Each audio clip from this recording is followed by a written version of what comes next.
Halo teman-teman semuanya, selamat datang kembali di video selanjutnya dalam kategori MBTI.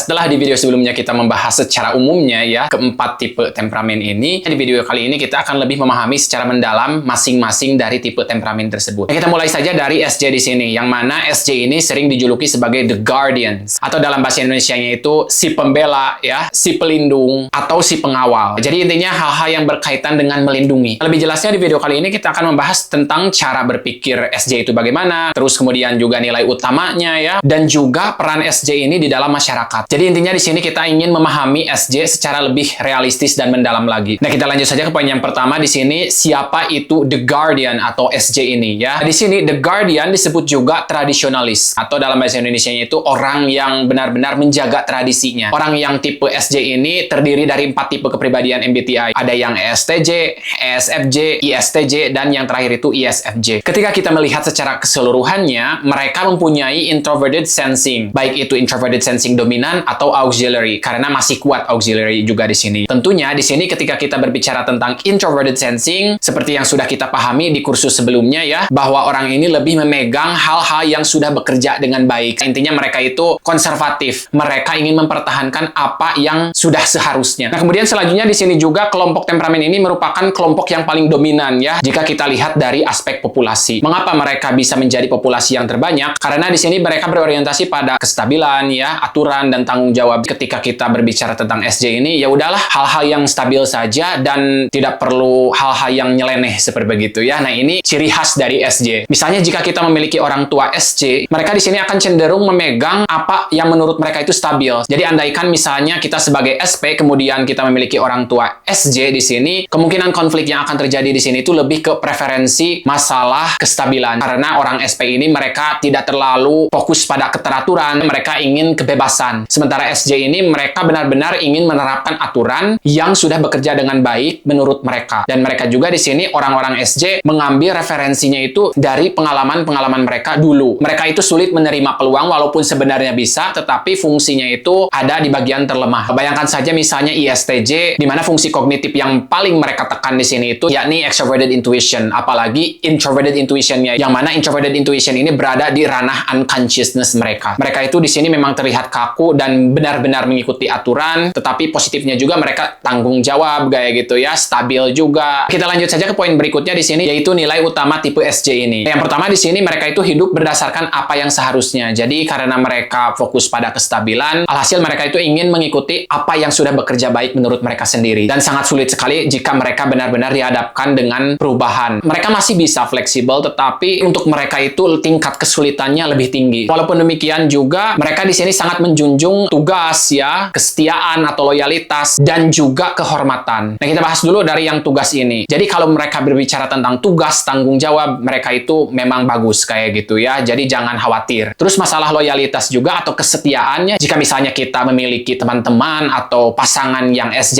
ini, kemungkinan besar akan setia. Karena mereka di sini berpegang apa yang menurut mereka itu bekerja dengan baik. Jika mereka misalnya sudah cocok dengan kita, mereka akan setia. Tetapi perlu diketahui juga di sini bahwa tipe kepribadian itu bukan hanya satu saja. Kepribadian orang itu benar-benar kompleks dan memiliki layers. Yang hanya kita lihat di sini itu lebih ke collective unconsciousness-nya kalau menurut Jung. Ketika kita berbicara tentang collective unconsciousness ini lebih ke framework yang ada di setiap manusia. Nah, misalnya jika kita SJ di sini, ketika kita bertemu dengan SJ yang lainnya, kita sudah ada ekspektasi di sini bahwa kurang lebih SJ itu seperti begitu. Apalagi jika kita berbicara tentang persona di sini kayak gitu ya. Setiap orang itu memiliki topengnya masing-masing. Jadi di sini kita tidak bisa hanya menjudge, oh orang SJ ini pasti loyal, ternyata mereka tidak loyal sama sekali. Dan jika kita lihat misalnya dari enneagramnya juga, dari sistem tipe kepribadian yang lainnya juga, toh ternyata mereka itu memiliki traumanya masing-masing. Dan mungkin ada beberapa collective unconsciousness yang belum kita temukan sama sekali. Jadi itulah uniknya tipe kepribadian. Kita bisa melihat secara umumnya, tetapi ada juga hal-hal spesifik yang membuat kita itu unik. Nah, kemudian di sini juga keputusan orang-orang yang SJ ini didasarkan pada pengalaman masa lalu, ya, seperti yang sudah disebutkan tadi, dan hal-hal yang memang sudah terbukti. Jadi, jika kita bergaul dengan orang yang SJ ini, ketika kita menyediakan ide-ide yang memang menurut kita itu inovatif, mereka itu benar-benar sulit untuk menerimanya, seperti begitu. Walaupun misalnya mereka di sini bisa menggunakan persona ketika mereka bersosial, oh iya, itu ide yang bagus ya, tetapi dalam hatinya itu tidak bisa dibohongi. Orang SJ yang sudah terbiasa dengan rutinitas ini, mereka akan sulit menerima potensi-potensi yang ada. Tetapi perlu kita pahami juga, justru disinilah, misalnya kita di sini sebagai orang SJ ya, kita perlu di sini juga mempertimbangkan potensi-potensi yang ada di luaran sana. Siapa tahu potensi tersebut bisa membuat hidup kita, bahkan rutinitas kita itu menjadi lebih baik. Kita lanjut saja ke poin berikutnya, yaitu pola pikir dan fokus dari orang-orang yang SJ ini. Yang pertama di sini, seperti yang sudah dijelaskan di video sebelumnya ya, fokus utama dari orang-orang SJ ini keamanan dan perlindungan. Jadi di balik keteraturan mereka, rutinitas mereka, kestabilan mereka, mereka ingin aman. Nah, di poin selanjutnya juga di sini mereka itu lebih nyaman dengan struktur ya, rutinitas seperti yang sudah disebutkan tadi juga. Kemudian kepastian, walaupun mereka kaku, tetapi ini juga yang membuat mereka unggul. Mereka sangat rapi ya, baik dalam penampilan. Jika misalnya kita bertemu dengan orang-orang SJ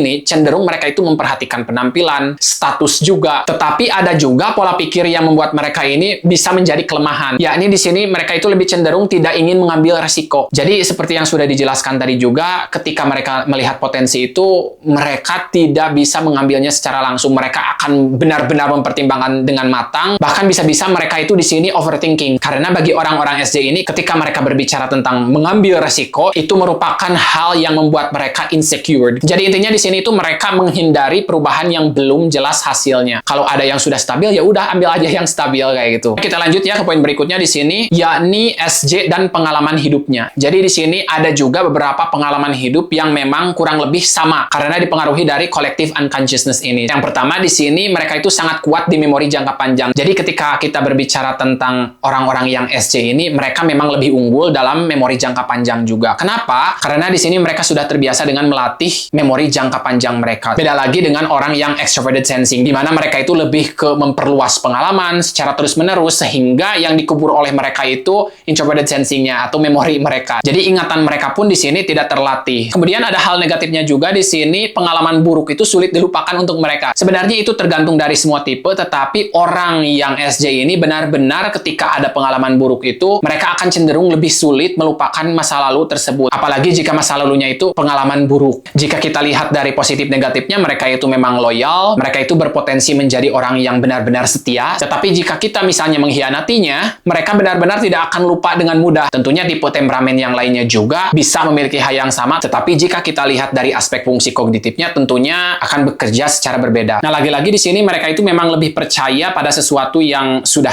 pernah dicoba ya, terbukti berhasil juga. Jadi intinya di sini tradisi itu menjadi pegangan utama hidup mereka. Nah, kita lanjutkan lagi ya ke poin berikutnya di sini, SJ dan perannya dalam masyarakat. Yang pertama di sini banyak ditemukan di profesi misalnya polisi ya, militer. Itu kurang lebih jika kita menggambarkan SJ. Tentunya ada beberapa profesi yang lainnya juga, misalnya satpam juga itu bisa menjadi SJ juga. Intinya yang bisa kita tangkap di sini itu mereka sangat sadar sekali terhadap melindungi orang lain, melindungi dirinya sendiri, dan juga membuat sebuah sistem stabil. Dan tentunya mereka di sini memperhatikan status mereka juga. Itu merupakan hal yang tidak bisa kita hindari juga ketika kita berbicara tentang SJ. Karena mereka secara fungsi sosial juga berada di atas SP. Itu artinya mereka sangat aware terhadap status sosial. Tentunya tipe yang lain juga masih aware terhadap status sosial, tetapi seperti yang bisa kita pahami, kita mengambilnya lebih ke kecenderungan. Kemudian di sini peran utama SJ ini lebih ke melindungi ya, menjaga keteraturan, menegakkan sistem, sudah disebutkan tadi juga. Jadi di sini mereka itu memiliki slogan, kalau dalam bahasa Inggrisnya itu serve and protect, melayani dan melindungi. Ini benar-benar sangat mencerminkan SJ. Nah, kita lanjutkan lagi ya ke poin berikutnya di sini, yaitu dominasi SJ dalam masyarakat. Yang pertama sudah disebutkan tadi juga bahwa populasi dari SJ ini memang yang terbanyak. Untuk lebih jelasnya di sini sekitar 40% populasi di dunia. Misalnya di sini kita bisa melihat budaya-budaya yang bersifat SJ ini